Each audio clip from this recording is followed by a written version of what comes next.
Hi everyone, welcome to my channel, or welcome back to my channel. You got your girl Robin Ann here, and you've got Cooking and Life with Robin Ann. So today we're going to make a delicious side dish that actually I have another video on this, but it's like sped through.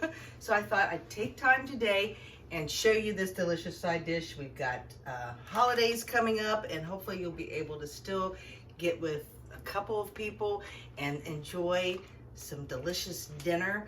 And this is a great side dish to take or to have. Low carb, and it's basically low carb twice baked cauliflower. Yeah, I guess you could use potatoes in this if you want to, but this is going to be used with cauliflower just because I'm trying to stay away from the potatoes and all that good stuff. So, you know, if you have to adjust it for your diet needs, this is for our diet needs, and I hope that you'll enjoy this recipe because it's delicious and it's very easy to make. And you're going to start off with a bag, or I started off with, I should say, with a bag of riced cauliflower. If you wanted to, you could use a fresh head of cauliflower and boil it and get it nice and tender and cube it all up. And I would even mash it with like a potato masher, just so that you get kind of that potato consistency. And even with this, I cooked it just like it says on the instructions on the bag. No big deal there. In the microwave. And if you wanted to, you could even smash this up a little bit more. But this is pretty smashed. It's been in my freezer, so you know how things are when they're in the freezer. Sometimes they get a little smashed. So I've already went ahead and cooked that. Now, one of the things I am going to get started, of course, is let's turn on this oven. 350. When in doubt, cook it at 350. It's always been kind of my motto. But no, this recipe I do cook at 350. So I've already got that started. And I need to heat up some cream cheese. I know you're thinking, what's in that bag? Robin, what's in that baggie, young lady? Well, it's just cream cheese. And I need about 4 ounces, and I think this is actually 6 ounces. I've already cut off a chunk, but that means I'll have about 2 ounces too much cream cheese. Is there such thing as too much cream cheese, ladies and gentlemen? I don't think so. So I'm just gonna go ahead and use this up. I'm gonna put it in here and put it in my bowl, and I'm gonna put it in the microwave to kind of heat it up. So it's basically, I can stir it up. So let's put that up in there. Alrighty. Put it on for about a minute. Again, I'm just softening it up. So if you have been intelligent enough to put it out and let it sit out to where it's nice and soft, good for you. But I pulled that out of the refrigerator just a little bit ago, so it's a little harder than I want it to be. Okay, other things that you're going to need is, believe it or not, is some mayonnaise. You do the kind of mayonnaise you want. If you're keto, you want to keep it a little bit cleaner than something like this type of mayonnaise. There is all kinds of selections out there, so you do you, we do us. So this is what I'm going to use is some Hellmann's here. Also, if you're feeling really awesomely rambunctious, fry up some bacon. About 6 pieces will do it to your consistency. Boy, I hear that a popping and a cracking. I'm gonna have a messy microwave. Hold on. I don't need it. I think it's gonna be soft enough. I just need it to work. I just need it soft enough I can work with it. So, see, it's already kind of splattered all over the place. But anyhow, back to the bacon. If you want to cook you up some bacon, I would make it pretty crunchy so that you can crumble it up. That's awesome. If not, buy yourself some real bacon that's already cut up. It's about convenience around here for me, just because I find that when things are convenient, I tend to stick with them, or I tend to do them more often, if that makes sense. Because I have a fresh head of cauliflower in the refrigerator that unfortunately is going bad, because I find using a bag of already riced for me cauliflower so much more, more convenient. Therefore, I use it. So, there's my spiel on that one. But yeah, the bacon, I've got this here, and then I've got my seasonings, and we'll go along. And of course, I got some cheese. You gotta have cheese.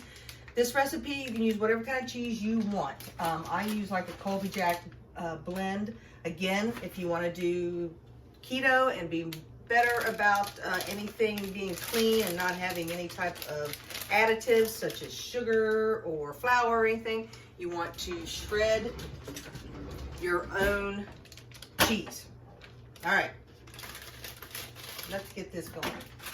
Now, I've cut that open. I've got my, now we're going to do a nice tablespoon, and this is just a regular tablespoon. I'm not being picky. When I bake, I try to measure. When I'm cooking stuff like this, I tend to kind of wing it. So, are you the type of person, let me know in the comments if you would. Do you measure everything, or do you just kind of wing it? Again, I don't wing it as much when I'm baking, but I do when I'm doing this kind of stuff. So see, that's nice, and I'm just going to let that, I'm just stirring it up. Mixing that up with my cream cheese there. Now I'm going to put in some of my seasonings. Garlic powder. Oh, can't make anything without garlic. You know what I'm saying? And again, this is probably going to be a good tablespoon of garlic.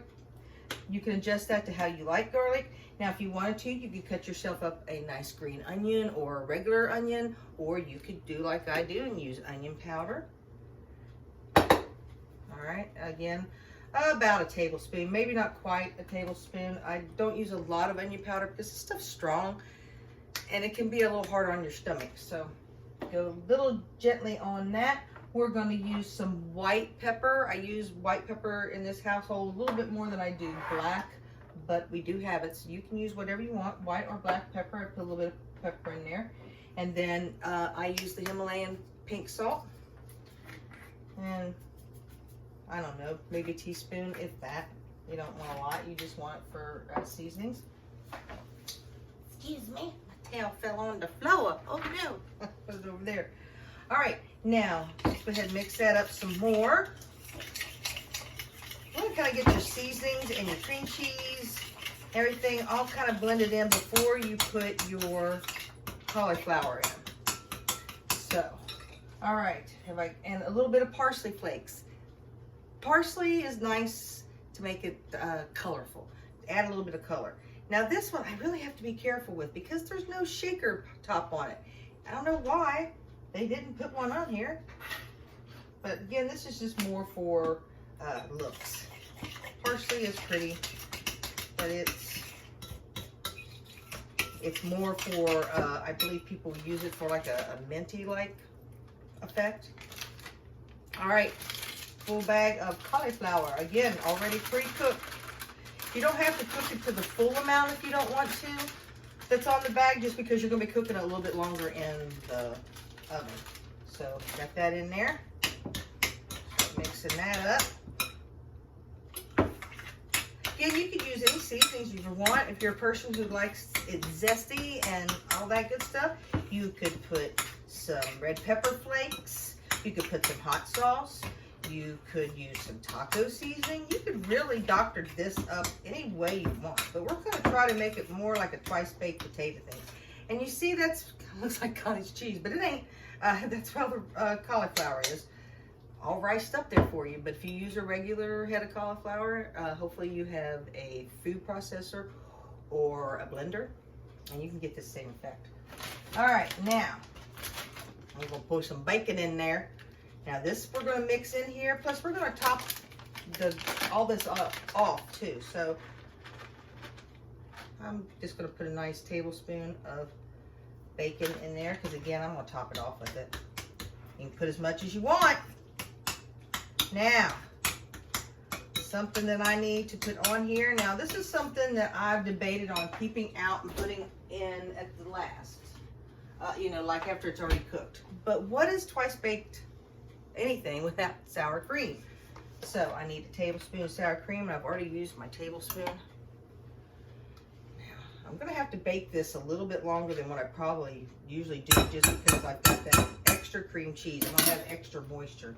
So I will be adjusting my time accordingly. Yeah, you gotta have some of that.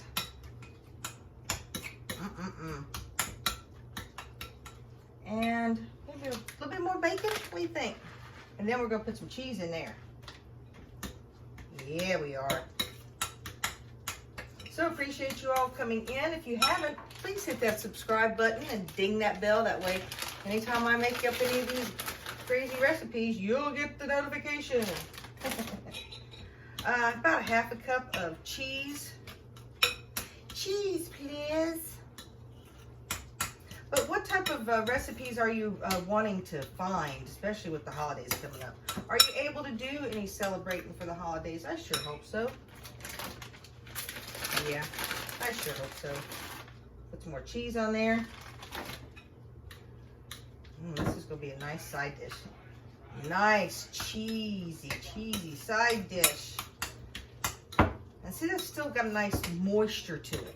You don't want it to get too dry on you. So that's nice. If you think that it looks too dry, add a little bit more sour cream. Add a little bit more Hellmann's or whatever it is. You know what I mean? Don't be afraid to cook, people. Don't be afraid. Now, I'm kind of telling my age, but look, I love this dish, and I'm going to use it because it's so pretty. But I am going to spray the inside of it with my avocado spray. Okay? Alrighty, my hands, I'm going to rinse them off. They're clean, but I'm going to rinse them off. Because I'm going to basically smooth this around a little bit. Avocado spray can be kind of give like a frying effect. So you don't want it a lot in any place. You know what I mean? So make sure it's all spread out if you use avocado spray. Alright, now we're going to put this bad boy in here. Now, you know something that you could add to this too is maybe some Parmesan cheese. But since I've added all the other cheese, I'm not going to this batch, but I have done that before. And now I'm looking at this, that's going to be really thick. The beauty of live bacon. I don't know if that is a good choice, y'all, because that's going to be awfully thick. I think this is a better choice.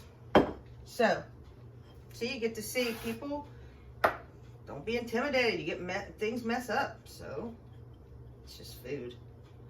Ain't gonna be a mess, you know, on your plate and all that good stuff anyhow. Heck, ain't gonna be pretty anyhow. Everybody gonna love it. They're gonna say, "Oh, look what you've done! It's so delicious." All right.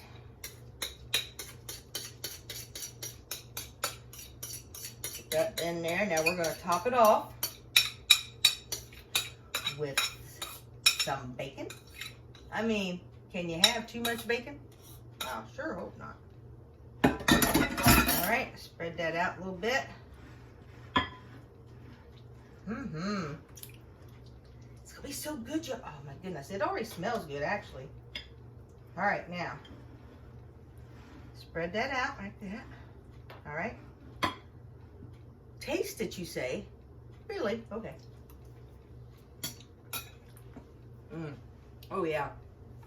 Tastes like a baked potato. Now I'm gonna top it off with some cheese. Here's where you could get creative if you want to. You could put, you know, some different types of cheese on here. You know, use your hearty cheeses. Don't get crazy with like brie or anything like that. But do what you want to do. Green onions would be great on here. Didn't have any. So that's why I put some garlic powder, and I can taste it. So that's a plus. I'm gonna put some bacon on top. Oh look, we don't need that absorber. But yeah, the bacon, you should probably make your own, but I wanted something quick and convenient and easy, and I wanted to show you all how quick and easy this recipe can be. And people are gonna love it when they see bacon and cheese. Don't even tell them it's cauliflower, because man, I'm tasting it right now. I would, if I didn't know better, I would think I was eating a baked potato with sour cream and cheese and all that good stuff. So, put a little bit of parsley on top of this. Ooh, see what I mean? Why didn't they put a shaker top on this, y'all? Why? You're thinking, I don't know, Robin, but I don't get too much parsley on here. Gotta make it look pretty. All right. Now, one last thing. Paprika, just to help it brown. All right. That's it, y'all. Of course, I got half of it over here. Can you see? That's what it looks like before it goes in the oven. And you'll see what it looks like when it comes out there on the thumbnail. So let's get it in here.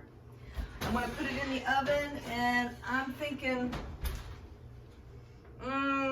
15, 20 minutes, maybe 25.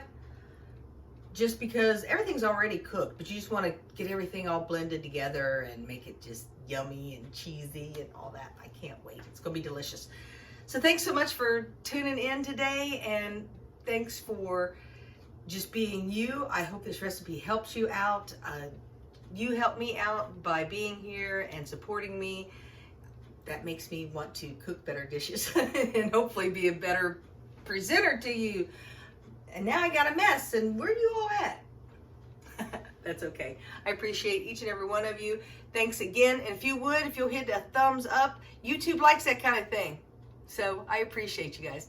Here's my heart. Much love to you all. Take care of yourself and take care of your neighbor and all that good stuff. I'll see you next time. Bye.